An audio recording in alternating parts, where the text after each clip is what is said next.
Alhamdulillah semuanya, segala puji hanya milik Allah Subhanahu wa taala, Tuhan semesta alam. Salawat serta salam juga semoga selalu tercurah kepada Nabi kita, Nabi Muhammad SAW, beserta keluarga, sahabat dan kita semua selaku umat beliau. Anak-anak yang insya Allah dimuliakan Allah Subhanahu wa taala, sebelum kita mulai pelajaran pada hari ini, mari kita luruskan niat kita, belajar kita hari ini untuk bukan hanya mendapatkan nilai, tapi juga sebagai bentuk ibadah kita kepada Allah Subhanahu wa taala. Semoga ilmu yang kita dapat menjadi cahaya di dunia dan pemberat amal di akhirat. Amin ya rabbal alamin. Sebelum masuk ke materi inti, ayo kita sama-sama refreshing otak kita dulu supaya lebih siap untuk menerima pelajaran pada hari ini. Bapak mau tanya dulu nih, jawab cepat ya. Kalian lebih takut ketinggalan tugas atau ketinggalan sholat? Ketinggalan sholat, Pak. Ketinggalan sholat ya. Lebih baik itu daripada ketinggalan tugas. Kalau tugas mah santai aja. Terus Bapak juga mau tanya, kalau besok hari kiamat nih, apa hal pertama yang ingin kalian perbaiki di hari ini? Sholat. Pastinya tentang ibadah kita ya, Iya, Pak. tentang amal kita. Nah, dari pertanyaan-pertanyaan tadi itu berkaitan banget nih sama pelajaran kita hari ini, yaitu tentang beriman kepada hari akhir. Sebuah rukun iman yang penting karena mengingat hari akhir bisa bikin hati kita lebih sadar, lebih lembut dan lebih semangat berbuat baik. Yuk kita persiapkan buku kita semua, siapkan catatan, dan yang paling penting buka hati kita agar pelajaran ini benar-benar masuk dan bermanfaat. Sebelum kita masuk materi intinya, maka kita sama-sama membaca basmalah bersama-sama. Bismillahirrahmanirrahim. Oke, di sini Bapak akan menjelaskan pengertian hari akhir ya. Jadi hari akhir atau sering disebut juga sebagai hari kiamat ialah hari di mana seluruh kehidupan di alam semesta ini akan berakhir dan manusia akan dibangkitkan untuk mempertanggungjawabkan seluruh amal perbuatannya di dunia. Di dalam Islam, hari akhir bukan hanya kehancuran dunia secara fisik, tetapi merupakan awal kehidupan yang sebenarnya, kehidupan akhirat yang kekal. Istilah akhir merujuk pada akhir dari dunia fana ini dan akan memulai kehidupan yang abadi setelah kehidupan yang fana di dunia ini. Allah Subhanahu wa taala juga berfirman dalam Quran Al-Zalzalah ayat 6 sampai 8 yang terjemahannya seperti ini. Pada hari itu manusia keluar dari kuburnya dalam keadaan yang bermacam-macam supaya diperlihatkan kepada mereka balasan kerjaan kepada mereka. Maka barang siapa yang mengerjakan kebaikan seberat zarah, niscaya dia akan melihat balasannya. Dan barang siapa yang mengerjakan kejahatan seberat zarah, niscaya dia akan melihat balasannya pula. Jadi di sini mengapa sih disebut hari akhir? Karena yang pertama merupakan akhir dari kehidupan dunia dan seluruh sistem alam semesta ini. Yang kedua, setelah hari itu tidak ada lagi kesempatan untuk bertobat atau beramal. Terus menjadi awal dari kehidupan akhirat, yaitu surga atau neraka. Tahapan-tahapan hari akhir juga terbagi menjadi 8 ya. Yang pertama kiamat kecil. Kiamat kecil itu apa sih contohnya? Kiamat kecil contohnya seperti kematian setiap manusia, seperti kecelakaan atau lain sebagainya. Yang kedua kiamat besar. Kiamat besar itu adalah kehancuran alam semesta yang diawali dengan tiupan sangkakala oleh malaikat Israfil. Yang ketiga, Yaumul Ba'ts. Yaumul Ba'ts itu apa sih? Yaumul Ba'ts itu adalah hari dibangkitkannya manusia dari kubur. Yang keempat, Yaumul Mahsyar. yaitu hari berkumpulnya seluruh makhluk di padang mahsyar. Yang kelima, hisab dan mizan, yaitu hari perhitungan amal dan penimbangan amal.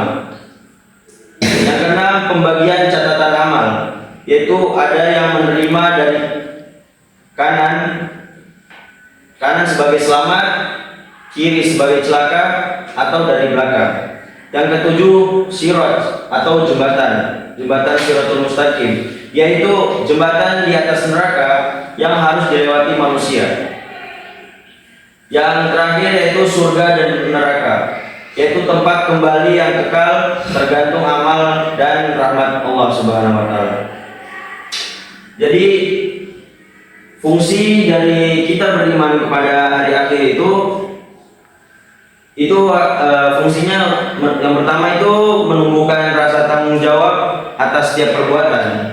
Yang kedua, membuat manusia lebih takut berbuat dosa karena sadar akan pertanggungjawaban. Yang ketiga, mendorong untuk berbuat kebaikan dan ikhlas karena tahu semua akan dibalas. Yang terakhir yaitu menjadi pengingat kita bahwa dunia ini sementara dan akhirat selama-lamanya abadi. Oke, baik. Selanjutnya Bapak akan masuk ke pengertian tanda-tanda kiamat besar ya. Jadi tanda-tanda kiamat besar ialah peristiwa luar biasa dan besar yang akan terjadi di akhir zaman nanti, yaitu yang menandai bahwa hari kiamat besar itu sebuah kehancuran alam semesta yang sudah sangat dekat sekarang ini. Tanda-tanda ini disebutkan secara dalam di hadis-hadis sahih, terutama dalam riwayat Muslim, Abu Daud dan At-Tirmizi. Nabi Muhammad SAW bersabda, sesungguhnya tidak akan terjadi kiamat hingga kalian melihat 10 dari tanda-tandanya. Hadis riwayat Muslim. Jadi di sini yang dimaksudkan dari sabda Nabiullah SAW, 10 tanda-tanda kiamat besar itu apa saja? Jadi yang pertama, munculnya Dajjal, yaitu seorang manusia dari kalangan Bani Adam yang bermata satu, penuh tipuan, mengaku sebagai Tuhan. Ia akan menebar fitnah seperti keajaiban-keajaiban palsu, menghidupkan orang mati, menurunkan hujan, dan lain sebagainya. Terus ia akan menjadi ujian besar bagi iman manusia.